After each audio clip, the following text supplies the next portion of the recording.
pour tout le monde, ça va? Ouais, n'hésitez pas à liker, dire amen un peu fort, ça marche aussi avec les masques. Ok. Bon, moi je vais enlever. Ça fait du bien de respirer un petit peu. Bon, ne vous inquiétez pas, si vous voyez que je boite un petit peu, j'ai une attelle au pied. N'allez pas prendre ce prétexte pour des fausses doctrines. La parole de Dieu dit « Ils sont beaux les pieds de ceux qui annoncent la parole de Dieu », pas que ceux qui annoncent la parole de Dieu doivent avoir un pied beau, d'accord? C'est différent. Merci. Vous pouvez lever le pouce, ça marche. Écoutez, on va prier pour la parole de Dieu et puis on passera directement au vif du sujet. Seigneur, merci encore parce que, Seigneur, tu déposes encore ce matin dans le cœur de chacun ta parole, Seigneur, ta parole qui est la vérité, ta parole qui affranchit, ta parole qui nous renouvelle, qui nous restaure, Jésus. Merci encore de disposer les cœurs de chacun pour que cette parole puisse porter du fruit, Seigneur Jésus. Merci encore parce que, Seigneur, nous savons, Seigneur, que c'est toi, Seigneur, qui parle à ton Église, Père. Amen. Amen. Qui est enfant de Dieu ici dans la salle? Levez la main. Amen. Tout le monde est enfant de Dieu. Alléluia. Gloire à Dieu. Parce qu'en tant qu'enfant de Dieu, nous avons un privilège incroyable. Ce privilège incroyable, c'est d'être toujours accompagnés partout où nous allons. Amen. Nous ne sommes jamais seuls. Nous sommes toujours accompagnés, précédés par l'Esprit de Dieu, accompagnés par la personne même de Jésus. Amen. C'est une promesse que Jésus nous a laissée dans ses derniers mots, dans ce qu'il a dit dans Matthieu 28, versets 18 et 19. Il nous a laissé un commandement et une promesse. Allez, faites de toutes les nations des disciples. Matthieu 28, versets 18 et 19. Allez, faites de toutes les nations des disciples. Baptisez-les au nom... oui, c'est ça. T'as pas le bon. Allez, faites de toutes les nations des disciples, baptisez-les au nom du Père, du Fils et du Saint-Esprit, et enseignez-leur à observer tout ce que je vous ai prescrit. Et voici, je suis avec vous tous les jours jusqu'à la fin du monde. Amen. Et voici, je suis avec vous tous les jours jusqu'à la fin du monde. Qui vit cette promesse incroyable? Nous vivons tous cette promesse incroyable. Merci Seigneur. Alléluia, quelle promesse, gloire à Dieu. Nous ne sommes jamais seuls. Et pourtant, combien de personnes, tout en étant chrétiennes, vivent et souffrent de la solitude? Christ est là, gloire à Dieu. Mais pourtant, ces personnes-là souffrent de la solitude. Comment ça se fait? Quel paradoxe? Pourquoi est-ce que nous vivons dans la solitude? On le sait tous, la vie avec Dieu n'est pas spécialement facile. La vie sans Dieu est encore moins facile. Ce serait un leurre de croire que la vie sans Dieu est plus simple, c'est pas vrai? Mais pourtant, ce matin, j'aimerais vous encourager, vous dire que la solitude n'est pas une souffrance qui est normale dans la vie d'un chrétien. Répétez ça avec moi, la vie avec Dieu n'est pas une vie de solitude. C'est bien, même avec les masques, vous êtes obéissants. Waouh, gloire à Dieu. Alors en priant pour préparer ce message, Dieu m'a mis à cœur de traiter la solitude au travers d'un lieu bien spécifique. Un lieu qui revient plusieurs fois dans la Bible, dans la parole de Dieu, qui revient dans l'histoire de certains hommes de Dieu. Ce lieu, c'est la caverne. Pourquoi la caverne? Si je vous dis une caverne, qu'est-ce que vous vous imaginez? Il y a plein de parallèles à prendre, plein d'images. Quand on pense à une caverne, on pense à quoi? On pense à un lieu sombre, avec des petites gouttelettes d'eau qui tombent comme ça, c'est humide. On pense à quelque chose qui peut faire office de protection. Une caverne, ça peut servir d'abri, mais un abri toujours provisoire, puisque c'est une caverne, pas une maison. On pense, peut-être les plus spirituels d'entre nous avons pensé à un lieu d'épreuve dans la caverne. C'est un temps pas facile. Étant donné que c'est une protection provisoire, ça nous abrite d'un danger extérieur, donc ça veut dire qu'on est dans un temps d'épreuve. Et enfin, mon dernier point, c'est que quand nous nous retrouvons dans une caverne, nous sommes dans un état d'isolement. Celui qui rentre dans une caverne d'un seul coup est comme coupé du monde extérieur. C'est pas pour rien que tous les ermites vont se reclure dans des cavernes, méditer dans des cavernes, dans des grottes. Parce que la caverne représente ce lieu où nous sommes coupés du monde extérieur. Nous sommes isolés. Et le fait d'être dans une caverne, qu'est-ce que ça représente pour nous à l'heure actuelle? Je pense que beaucoup d'entre nous ne sommes pas spécialement fans de spéléologie et donc nous n'avons pas passé nos week-ends dans des cavernes, ok? Mais pendant 3 mois, nous avons tous été en confinement. Tous étaient coupés du monde extérieur. D'un seul coup, vos maisons, vos appartements sont devenus des cavernes. D'un seul coup, vos maisons, vos appartements vous ont peut-être paru comme des lieux sombres, des lieux d'isolement, des lieux d'épreuve, des lieux de solitude. Et ce matin, j'aimerais vous dire, La solitude n'est pas faite pour la vie chrétienne. La vie chrétienne n'est pas une vie de solitude. Tu dois être accompagné de Dieu tous les jours. Tu es accompagné de Dieu tous les jours. Reçois cette promesse, vis cette promesse. Amen. Et j'aimerais qu'on s'intéresse à plusieurs hommes de Dieu dans la parole de Dieu qui ont traversé des temps où ils étaient dans des cavernes. Alors eux, c'était des cavernes physiques. Ou pas, on va voir. Mais ces cavernes ont été pour eux des moments où ils ont pu grandir et aller de l'avant. Chacun d'entre eux. Prenons la première caverne, la caverne du roi David, ou de David à l'époque, il n'était pas encore roi. Ok ? Je vous situe un peu le contexte avant de prendre le passage, je vais vous donner la référence pour ceux qui cherchent dans leur Bible. Moi j'ai des marque-pages, je triche un peu, j'avoue. Mais voilà. 1 Samuel 24, versets 1 à 7 pour ceux qui ont leur Bible et qui feuillettent. Et donc le roi David se retrouve mis en lumière par ses exploits à la guerre. Voilà, il est reconnu du peuple, il est accueilli comme un héros, et à un point même où le peuple l'élève plus que le roi Saül, qui était le roi actuel. Okay ? Et donc ce roi Saül devient jaloux de cet homme. Jaloux au point qu'il menace de le tuer, jaloux au point qu'il le pourchasse, il le poursuit dans sa maison premièrement, donc il arrive à s'enfuir, et enfin il continue, donc il a les affaires d'État, et Saül lui-même se met à la poursuite de David. Donc David s'échappe, et David va se cacher dans une caverne. Jusque-là ça va ? Je vous ai fait l'histoire en gros, si vous voulez toute l'histoire de David, lisez 1 Samuel et 2 Samuel en entier, vous aurez tous les détails. Et donc 1 Samuel 24, versets 1 à 7. De là, David monta vers les lieux forts d'En-Guédi, où il demeura. Lorsque Saül fut revenu de la poursuite des Philistins, on vint lui dire « Voici, David est dans le désert d'En-Guédi. » Saül prit 3000 hommes d'élite sur tout Israël. Et il alla chercher David et ses gens jusque sur les rochers des boucs sauvages. Les rochers des boucs sauvages, donc c'était des lieux assez hauts en montagne. Okay ? Il arriva à des parcs de brebis qui étaient près du chemin. Et là se trouvait une caverne où il entra pour se couvrir les pieds. La fameuse caverne. David et ses gens étaient au fond de la caverne. Les gens de David lui dirent « Voici le jour où l'Éternel te dit « Je livre ton ennemi entre tes mains. Traite-le comme bon te semblera. » David se leva et coupa doucement le pan du manteau de Saül. Après cela, le cœur lui battit parce qu'il avait coupé le pan du manteau de Saül.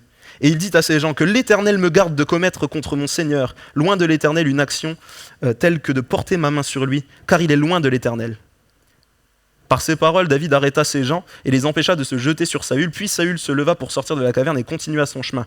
Après cela, David se leva et sortit de la caverne. Amen, gloire à Dieu. Waouh! Voilà que, donc, pour ceux qui n'ont pas compris, je résume la scène. Saül est à la poursuite de David. David se cache au fond d'une caverne, d'accord ? Avec des gens. Il n'est pas tout seul au fond de la caverne. Et voilà que Saül vient pour se couvrir les pieds. Donc se couvrir les pieds, ça veut dire aller faire ses besoins. D'accord ? Parce qu'avant, ils avaient une tunique, donc il fallait l'enlever pour pouvoir faire ses affaires.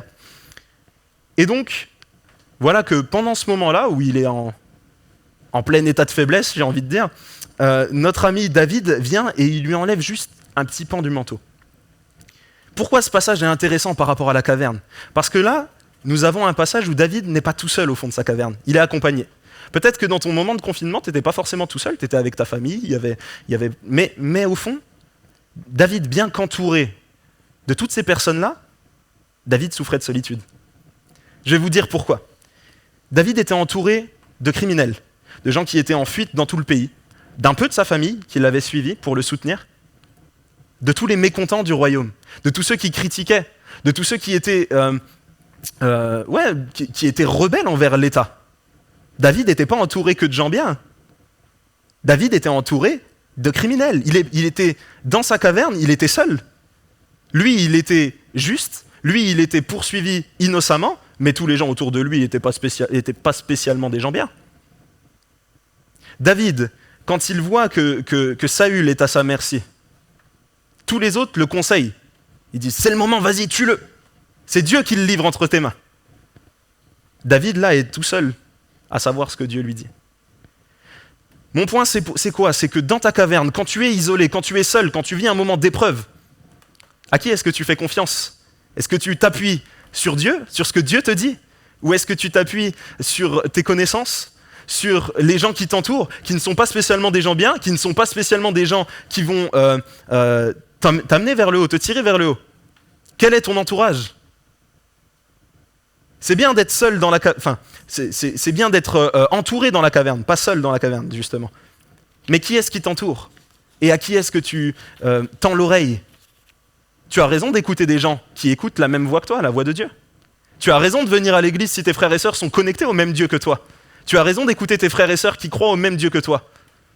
Mais si ceux qui t'entourent ne sont pas des frères et sœurs, pourquoi est-ce que tu les écouterais? Discerne dans ta caverne, qui sont tes alliés de qui ne le sont pas réellement? Qui sont tes frères et sœurs? Amen. Il fait un peu chaud là, je vois que ça commence à... Qui écoutes-tu dans la caverne?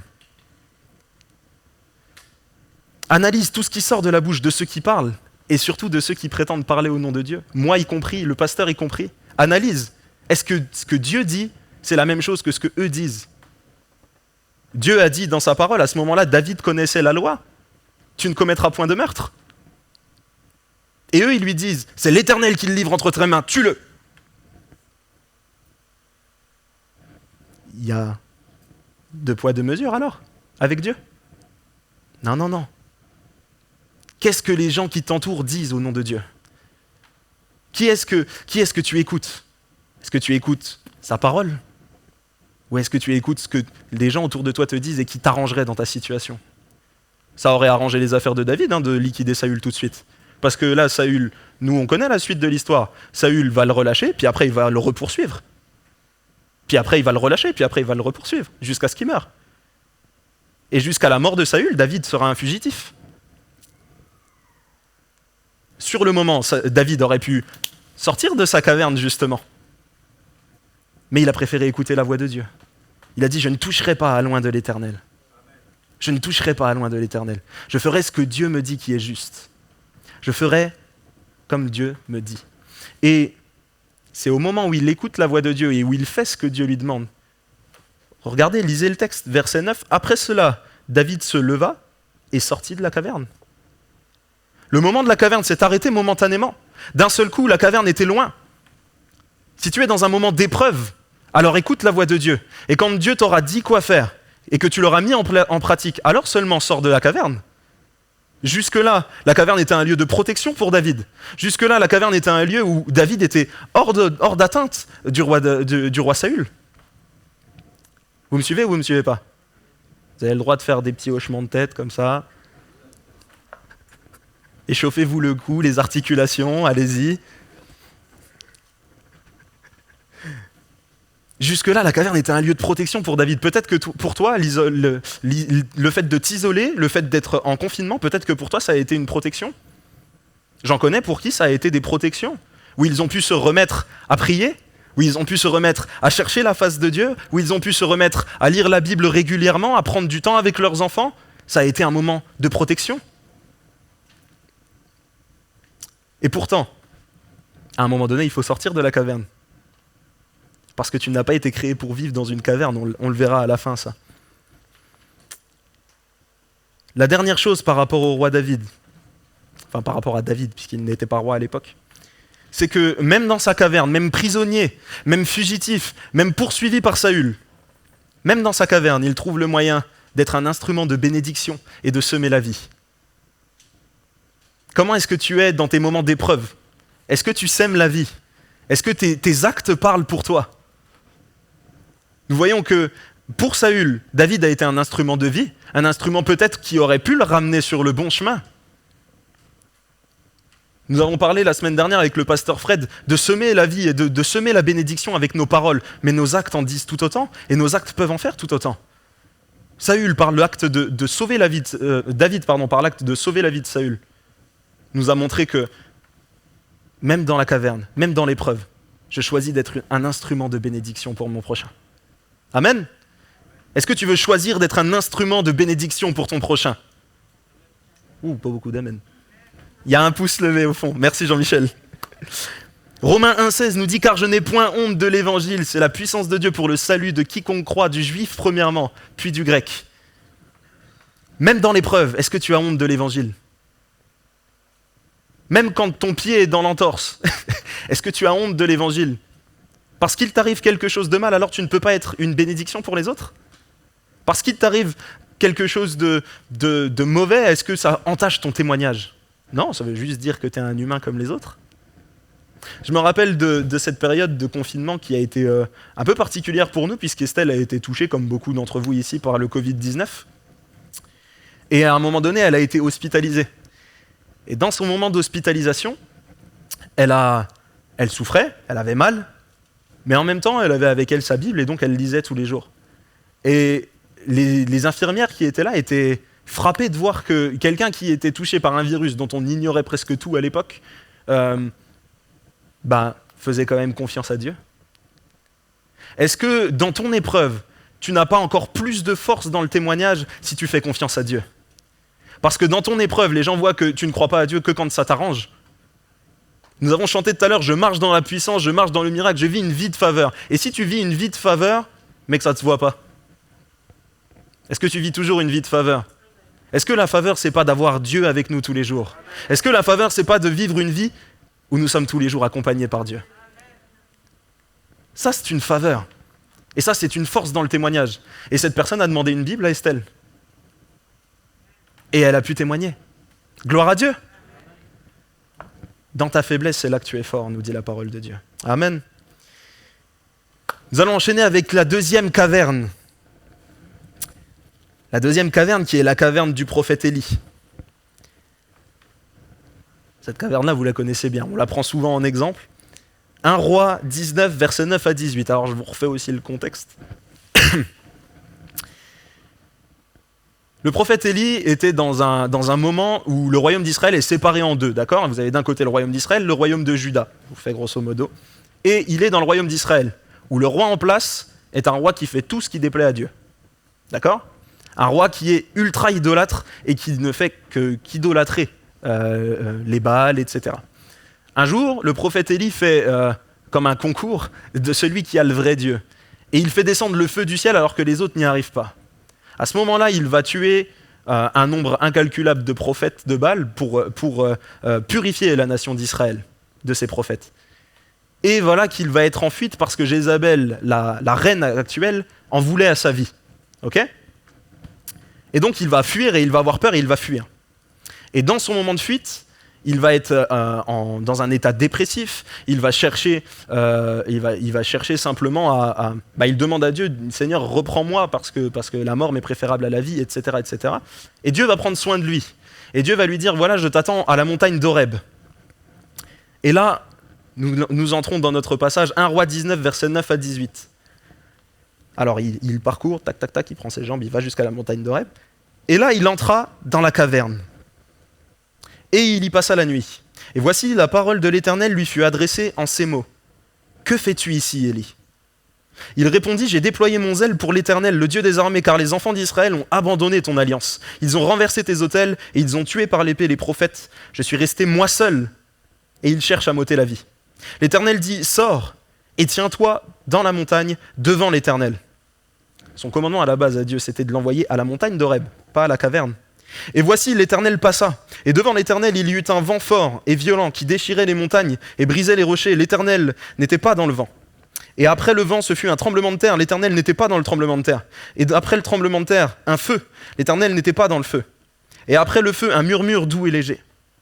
Quand Élie l'entendit, il s'enveloppa le visage de son manteau. Il sortit et se tint à l'entrée de la caverne.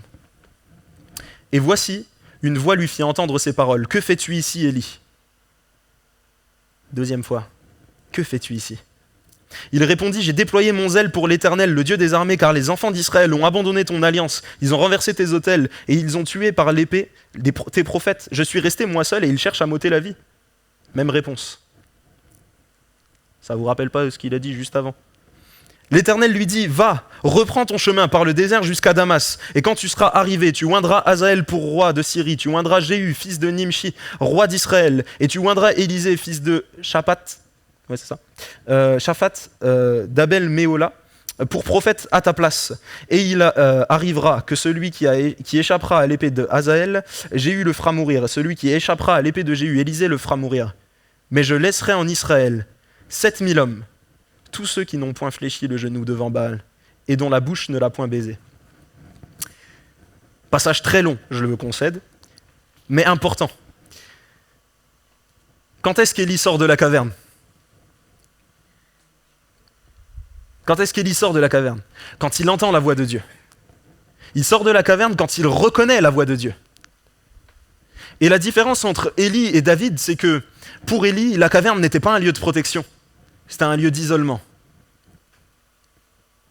Un lieu où Dieu ne lui a pas demandé d'aller.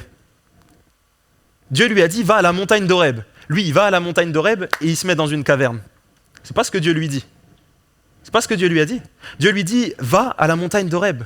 Et des fois, quand nous sommes au plus mal, Dieu nous demande de faire des choses. C'est pas parce que nous sommes au plus mal que notre service s'arrête. C'est pas parce que nous sommes au plus mal que notre témoignage s'arrête. C'est pas parce que nous sommes au plus mal que Dieu nous demande de nous arrêter dans notre marche.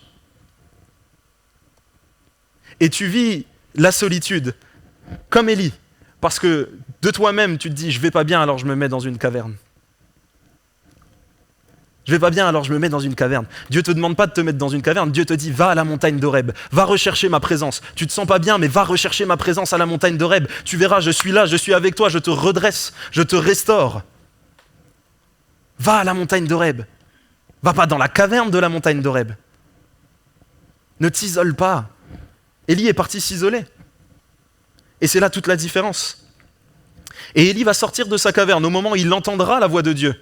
Parce qu'il a appris à la reconnaître. Il sait que la voix de Dieu n'est pas dans les beaux instruments de musique, que la voix de Dieu n'est pas dans un beau bâtiment, que la voix de Dieu n'est pas dans le respect des consignes, même si tout ça est important. La voix de Dieu, elle est dans le murmure doux et léger, dans cette voix qui apaise ton âme, qui apaise ton cœur. Amen. Élie savait la reconnaître. Mais avant tout ça, qu'est-ce que Dieu lui dit? Il lui parle 2 fois et dit, Élie, que fais-tu ici? C'est pas moi qui t'ai envoyé là, qu'est-ce que tu fais ici? Et vous croyez que Dieu lui pose la question parce qu'il ne le sait pas? Dieu sait qu'est-ce qu'il fait là. Mais il veut lui faire réaliser. Et quelle est la réponse d'Élie? La réponse d'Élie, c'est ça. Et il lui répète 2 fois. Dieu lui pose la question 2 fois et il lui dit la même réponse 2 fois. Il répond, dit, « J'ai déployé mon zèle pour l'Éternel, le Dieu des armées. Car les enfants d'Israël ont abandonné ton alliance, ils ont renversé tes autels, ils ont tué par l'épée tes prophètes. Je suis resté moi seul et ils cherchent à m'ôter la vie. » Autrement dit, Élie, Dieu, on prend Dieu, la grande personne de Dieu, de toute sa puissance, vient voir Élie et lui dit, « Mon enfant, qu'est-ce que tu fais ici ?» Et il lui dit, « Seigneur, j'ai bossé pour toi quand même. J'ai bossé, j'ai donné. Les autres, là, ils m'ont persécuté. Ils ont persécuté tous ceux qui étaient avec moi. Il y en a marre. Alors, je viens ici un peu pour couper. Je suis resté tout seul, Seigneur. » Est-ce que Dieu répond à sa prière? Est-ce que Dieu, ne serait-ce que daigne adresser un mot envers ce qu'il vient de dire? Pas un seul instant. Que fais-tu ici? C'est la seule chose qu'il lui dit. Et sa réponse, vu qu'elle a été donnée 2 fois, Dieu lui montre que par sa réponse, il est dans un mauvais état de cœur. Par sa réponse, il est dans un mauvais état de cœur. Pourtant, ses craintes sont légitimes. Pourtant, son épreuve est réelle. Quand vous avez la première dame de France qui veut votre mort, voilà, c'est la première dame d'Israël à l'époque qui veut votre mort, bon, je peux comprendre qu'il ait un peu peur. Mais Dieu lui dit, que fais-tu ici? Ta caverne n'est pas justifiée. Tu t'isoles tout seul parce que tu t'arrêtes, parce que tu as peur dans l'épreuve. Mais je suis avec toi. Va à la montagne d'Horeb. C'est ce que je t'avais dit, je suis avec toi. Va chercher ma présence. Reviens à moi. L'état de cœur d'Élie était un état de cœur plaintif. Je ne sais pas si ça se dit. Oui. Plaintif, autocentré. Notre ami Élie ne voyait que sa situation à lui. Il était autocentré complètement. Et son sentiment de solitude vient de là. Il n'est pas dans la solitude parce qu'il ne connaît pas Dieu. Il est dans la solitude parce qu'il regarde qu'à sa situation et s'isole tout seul. Et des fois, nous parlons du fait que nous souffrons de la solitude. Mais est-ce que tu souffres de la solitude parce que réellement tu es seul ou parce que tu te mets tout seul? Le dernier verset de ce passage nous dit: je laisserai en Israël 7000 hommes, tous ceux qui n'ont pas fléchi le genou devant les Baals et dont la bouche ne l'a point baisé. Et lui, il dit, je suis resté moi seul. Est-ce que ça s'appelle pas de l'autocentrisme, ça? Je suis resté moi seul. Des fois, tu as l'impression d'être seul dans ta caverne. Des fois, tu as l'impression d'être seul dans ta souffrance. Et si tu parlais un petit peu avec ceux qui sont autour de toi, tu te rendrais compte que, lui aussi, il a été malade. Lui aussi, il a vu des miracles. Lui aussi, il a de la persécution dans son boulot. Je suis pas le seul bon chrétien de l'église de Reims. Tiens, c'est étrange. Dieu a déjà montré à Élie qu'il prenait soin de lui. Tout le passage avant où il est au torrent de Kérit, c'est lui qui le nourrit, c'est lui qui vient le visiter par des anges. Dieu lui a déjà montré. Élie se plaint, mais Dieu lui a déjà montré, je suis avec toi. Viens à la montagne d'Horeb, reprends ta marche, reprends du service. Tu es dans l'épreuve, mais moi je vais te sortir de l'épreuve. Mais pour que tu sortes de l'épreuve, il faut que tu reprennes ta marche. Reprends ta marche. La seule chose que Dieu lui répond, c'est du service. Et c'est encore plus particulier, il lui dit, mais voilà ce que tu vas faire. Alors, il se plaint. Dieu lui dit, bon, on met ça de côté. Voilà ce que tu vas faire. Vous trouvez ça encourageant, vous? Vous allez voir quelqu'un, vous lui déversez tout votre cœur. Vous lui dites, voilà, ça va pas, ça va pas, ça va pas. Il vous regarde, il vous dit, ok, voilà ce que tu vas faire. Et il lui dit pas, voilà ce que tu vas faire pour que son problème se résolve. Il lui dit, voilà ce que tu vas faire pour moi, pas pour toi. Tu vas aller chercher un tel, tu vas le oindre roi. Tu vas aller chercher un tel et tu vas le nommer prophète à ta place. Qui est-ce qui signe pour ça? Élie signe pour ça. Parce qu'au verset d'après, quand tout ça s'est terminé, c'est écrit « Élie partit de là et il trouva Élisée ». Pas de problème. Peut-être que pour lui, c'était un moyen d'être dans le repos, de laisser sa place à quelqu'un. Mais j'en doute. Parce que c'est le seul rôle qu'il a connu toute sa vie.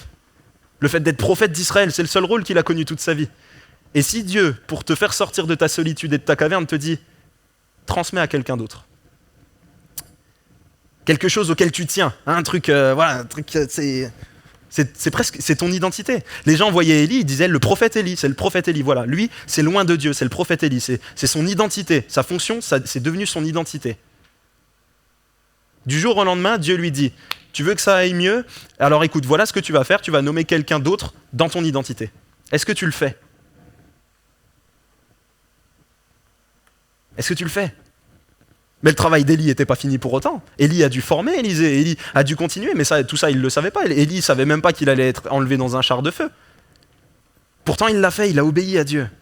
Parce qu'il a compris que pour sortir de sa caverne, il fallait entendre la voix de Dieu et mettre en pratique ce que Dieu te demande de faire.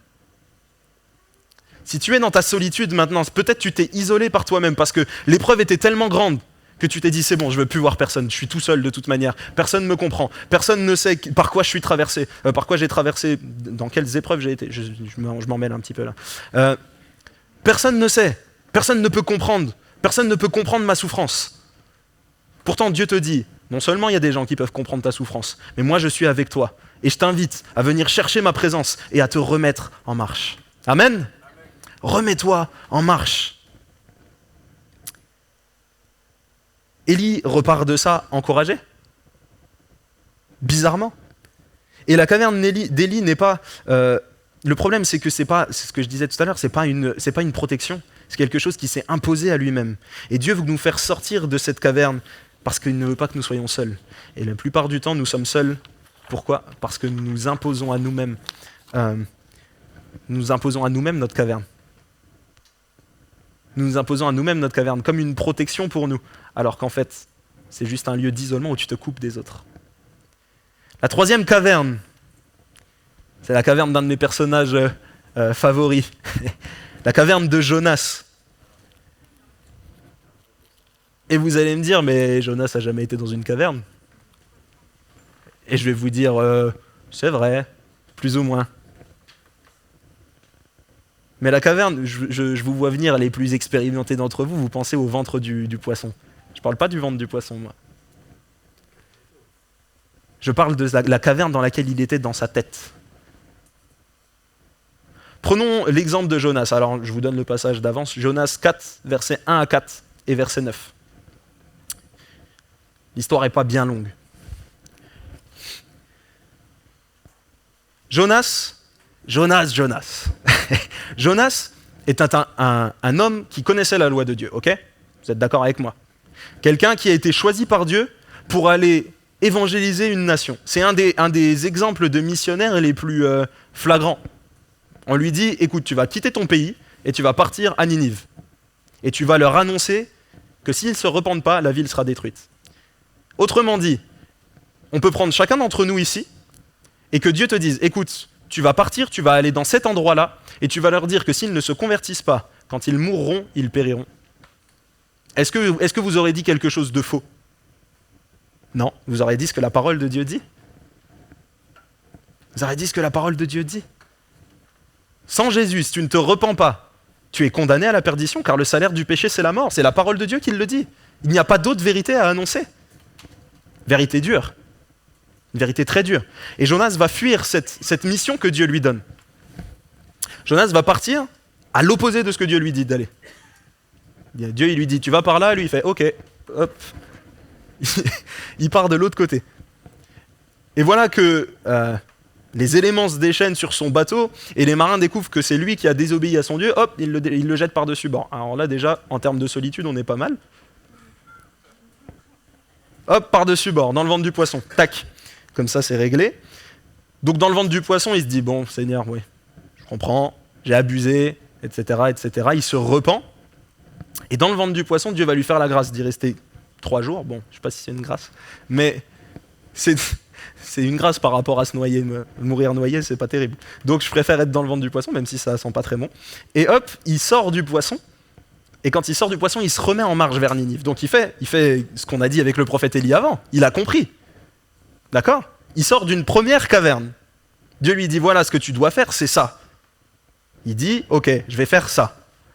Alors il y va et il prêche. Et il dit encore 40 jours et Ninive sera détruite. Déjà, dans la manière de le dire, est-ce que vous remarquez quelque chose? Est-ce que... Ouais, exactement. Mais toi, t'es le pasteur, c'est de la triche, tu connais. Il dit encore 40 jours et Ninive sera détruite. Est-ce qu'il a dit tout à fait mot pour mot ce que Dieu lui a dit de dire? Dieu il lui a dit de dire encore 40 jours et Ninive sera détruite, sauf si vous vous repentez. Lui, il dit encore 40 jours et Ninive sera détruite. Hop, déjà, il enlève une partie. Ninive se repent. Alléluia, gloire à Dieu. Ninive se repent, Ninive est sauvée. Gloire à Dieu. Regardons la réaction de Jonas. Cela déplut fort à Jonas. Tiens donc. Et il fut irrité. Il implora l'Éternel et il dit, « Ah, Éternel, n'est-ce pas ce que je disais quand j'étais encore dans mon pays? C'est ce que je voulais prévenir en fuyant à Tarsis. Car je savais que tu es un Dieu compatissant, miséricordieux, lent à la colère et riche en bonté, et qui te repent du mal. » Donc là, il est en train de lui reprocher tout ça. Hein. D'accord? C'est plutôt des choses intéressantes, normalement. Maintenant, Éternel, prends-moi donc la vie, car la mort m'est préférable à la vie. Donc il préférerait mourir que de voir Ninive sauvée. Bon, je crois qu'on peut dire qu'en termes de missionnaire pas terrible, il est dans le top 5. Hein. La mort m'est préférable à la vie. Je préfère mourir que de voir des gens sauvés. Je préfère mourir. Regardons le verset 9. Dieu dit à Jonas, « Fais-tu bien de t'irriter à cause du ricin ?» Bon, il y a tout un passage avec le ricin, etc. Je vous laisserai lire. Il répondit, « Je fais bien de m'irriter jusqu'à la mort. » Je fais bien de m'irriter jusqu'à la mort. Voilà un homme qui est passé par la caverne. Une caverne qu'il s'est provoquée tout seul, quelque part. Parce qu'il a refusé d'obéir. Parce qu'il a vraiment désobéi. Il sort de sa caverne. Ça va mieux dans son âme. Il décide d'obéir. Il obéit. Voilà. Partiellement. Et quand Dieu accomplit sa promesse, quand Dieu montre sa richesse, sa bonté, sa bienveillance envers les autres, il a envie de mourir parce qu'il n'a pas envie de voir ça. Quelle tristesse! Quel manque d'amour! Quel manque de vision! Et est-ce que la caverne de Jonas, elle n'est pas dans sa tête finalement? Parce que quand vous êtes dans un pays et que vous ne voulez pas que les gens d'un autre pays bénéficient de la grâce, ça s'appelle comment? Du racisme. Ça s'appelle du racisme. Jonas est un prophète envoyé par Dieu pour aimer la nation d'à côté et qui la déteste parce que cette nation-là n'est pas de sa race. Jonas est un prophète raciste. On ne peut pas le lire autrement. Alors, je suis d'accord avec vous que sûrement il avait des raisons de les détester, sûrement il faisait des choses horribles, sûrement pour que Dieu dise encore 40 jours et je vous raye de la carte, c'est que sûrement la dose de péché, d'iniquité, d'immoralité, elle devait être balèze.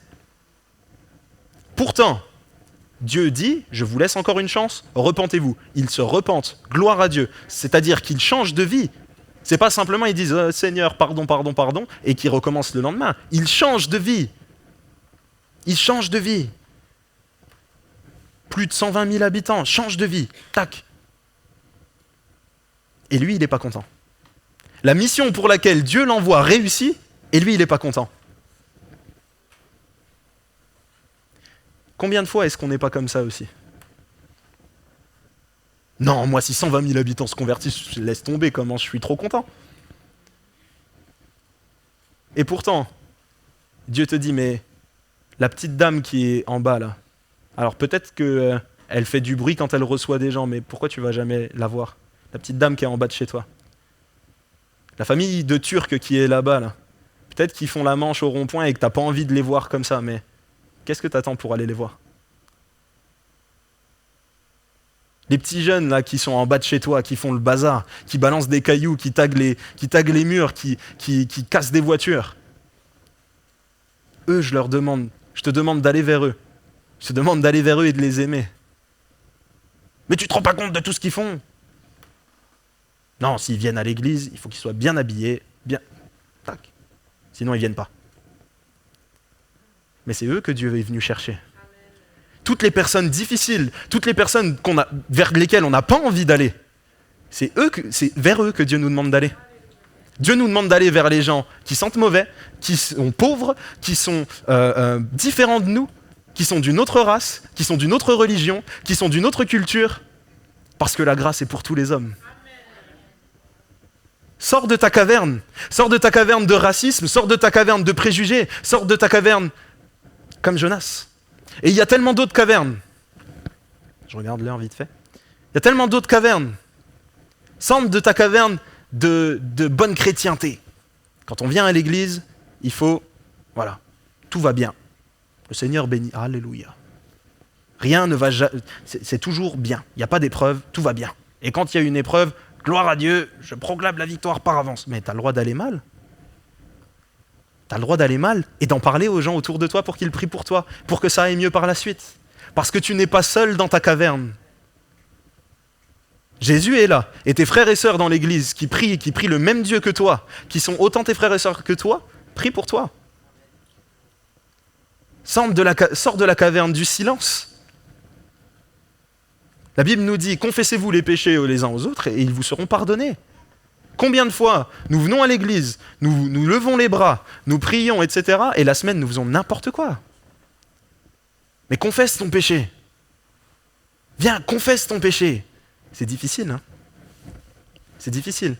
Mais et si la voix de Dieu, elle te dit, pour sortir de ta caverne, voilà ce que tu vas faire, va voir ton pasteur, parle avec lui et déverse-lui ton cœur, confesse ton péché.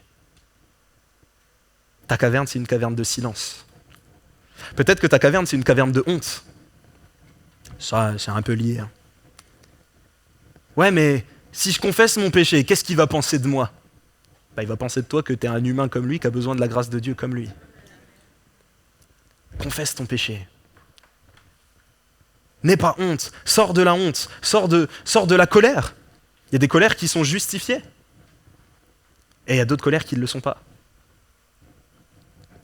Je parlais il n'y a pas longtemps avec une amie qui est responsable d'un groupe de jeunes, pas ici, plus loin, et elle me disait qu'il y avait le cas d'un jeune homme chez eux qui était triste et qui était en colère après l'église.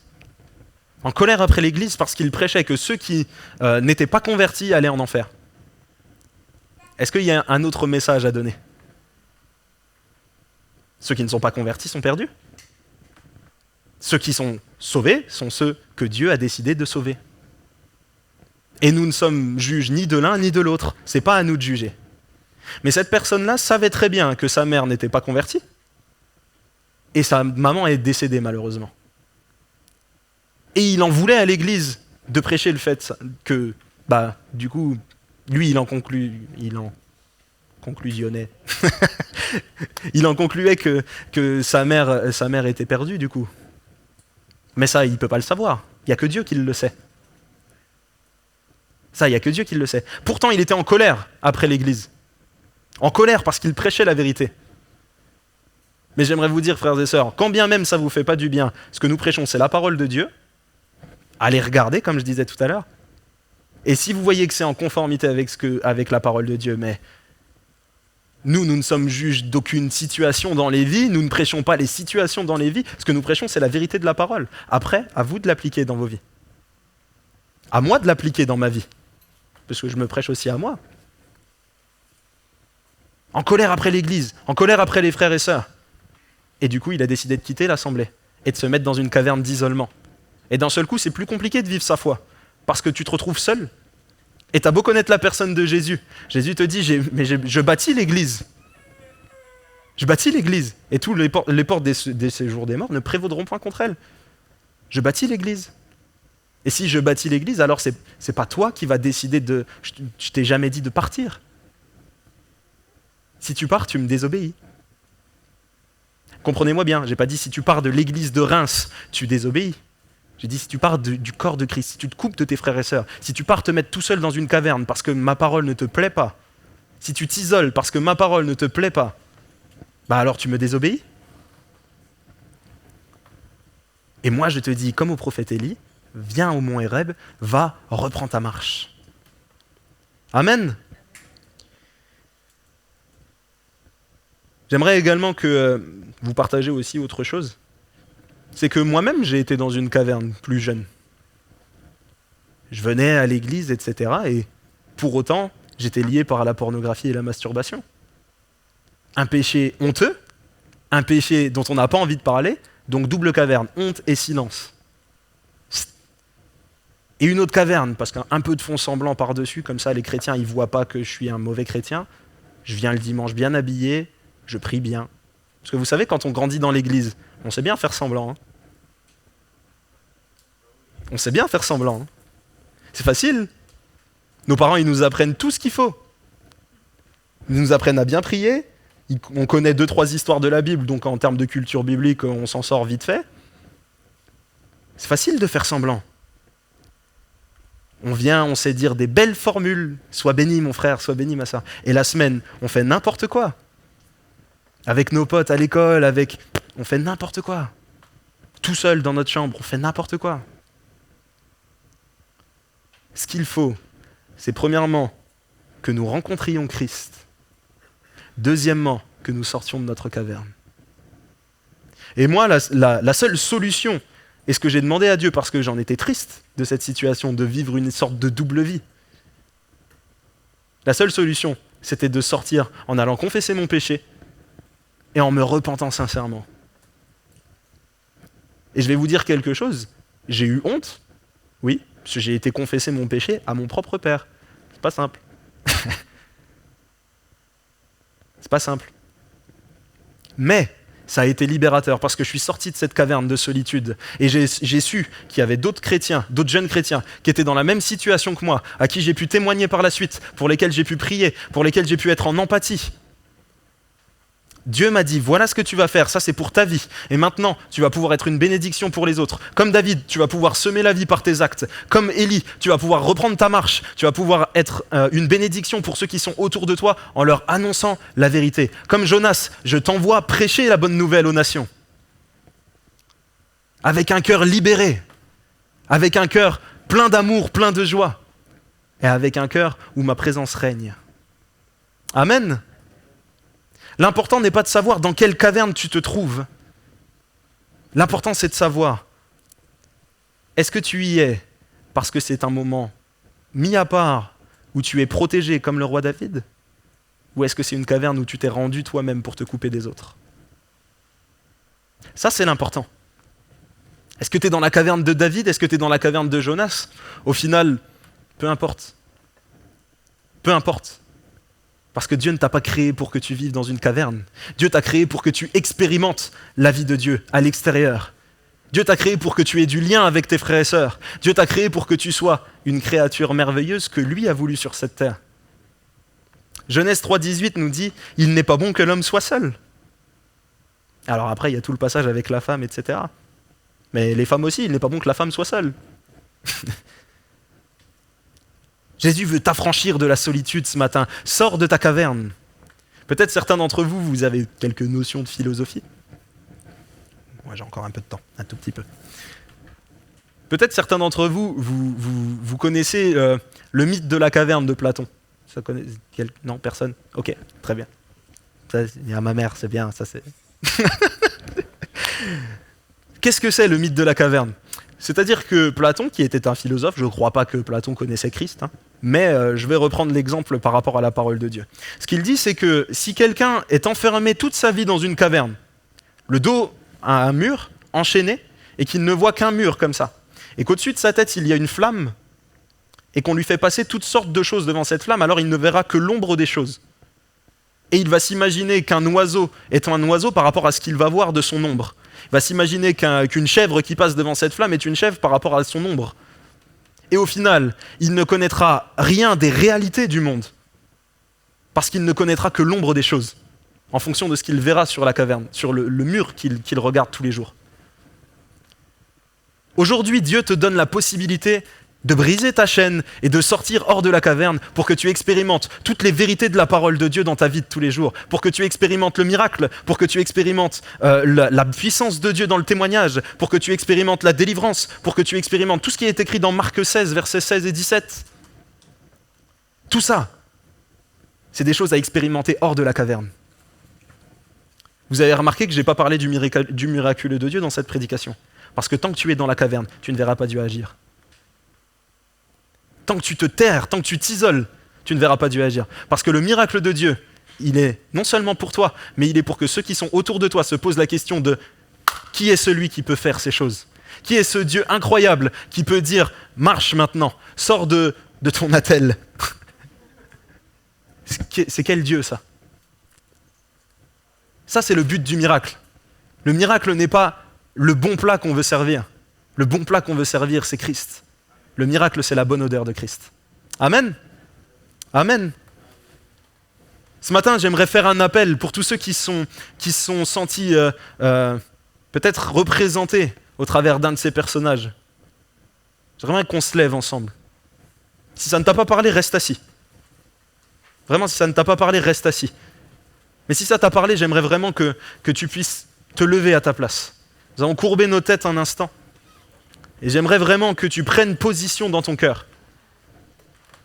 Seigneur Jésus, ce matin, ce message, il est pour moi en premier lieu.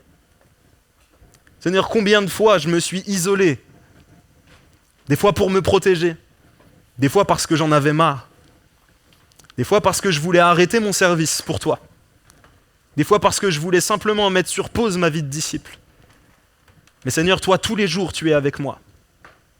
Tous les jours, tu es avec moi. Tous les jours, tu m'encourages. Tous les jours, tu me renouvelles. Et je sais que tu prends soin de moi. Jésus, ce matin, je prends l'engagement de sortir de ma caverne. Je veux sortir de ma caverne parce que je sais, Seigneur, que c'est toi qui m'appelles à en sortir. C'est toi qui m'appelles à être un témoin à l'extérieur. C'est toi qui m'appelles, Jésus. Ô Saint-Esprit, Seigneur, si je t'ai donné ma vie, c'est pour que tu m'utilises à l'extérieur de ma caverne. Jésus, les temps sont peut-être difficiles pour moi. Peut-être je vis une épreuve en ce moment même. Mais Jésus, je veux simplement venir à tes pieds, te demander, Jésus, soulage-moi de mon fardeau et montre-moi simplement où est-ce que je dois reprendre ma marche. Seigneur, ce matin, je m'engage à sortir de la caverne. Sortir de la caverne. Il y a quelqu'un, vous êtes ici, et malheureusement pour vous, vous êtes reconnu dans la personne de Jonas parce que vous avez du mal à vous réjouir du salut des autres âmes, de celles que vous ne voyez de celles qui sont différentes de vous. Seigneur te dit, mon enfant, je peux libérer ton esprit. Ce matin même, prends l'engagement de sortir de cette caverne de racisme, de cette caverne auto-centrée. Et je te donnerai un amour pour toutes les nations. Je donnerai un amour pour toutes les ethnies. Il y a une autre personne, vous êtes ici et vous souffrez. Vous souffrez intérieurement parce que vous avez toujours été seul. Dans votre vie, partout où vous alliez, vous avez toujours été seul.